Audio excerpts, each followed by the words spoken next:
Been in the field since 2007. My initiation into the field was starting a group called the International Cellular Medicine Society. It was a group of about 7 doctors in the United States who wanted a professional nonprofit association to develop standards for cell-based medicine.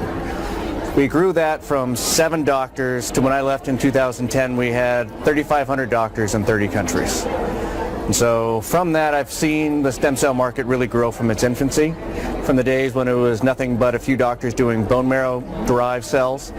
Saw the advent of the adipose derived cells, and now we're looking forward to the future of seeing how new platforms like umbilical cord cells might be able to be used in a therapeutic fashion. For the last several years we've seen a professionalization of the field, and so it's gone from a single doctor doing treatments that he thinks will work to people really evaluating platforms and trying to find a stable, consistent platform to be able to deliver the cells.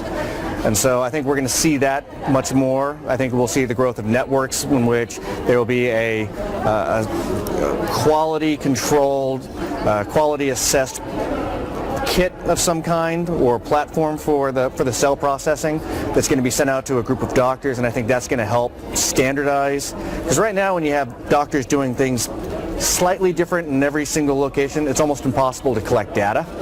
And even the data that is collected really is useless because it's not comparable, because you don't know really the source of the cells, how they were processed, what the viability, what the sterility is with the cells.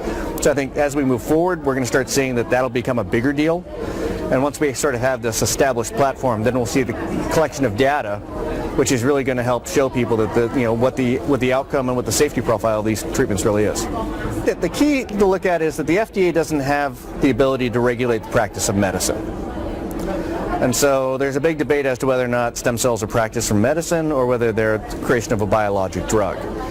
The FDA is a regulatory agency, but they're not a legislative agency, so they can't really establish what you can't do, and so they can't have any punitive actions really against doctors. They can't go in and take a doctor's license away.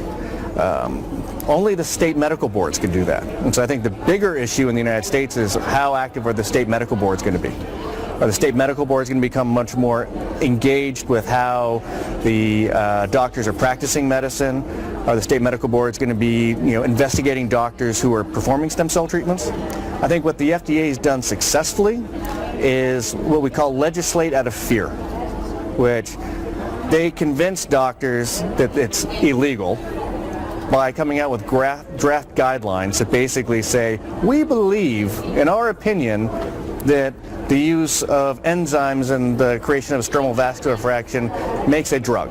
They don't actually say it is a drug. They say that in their current thinking it may be. And so they use that as a way to try and keep doctors away from getting involved in the field out of fear that they will be regulated.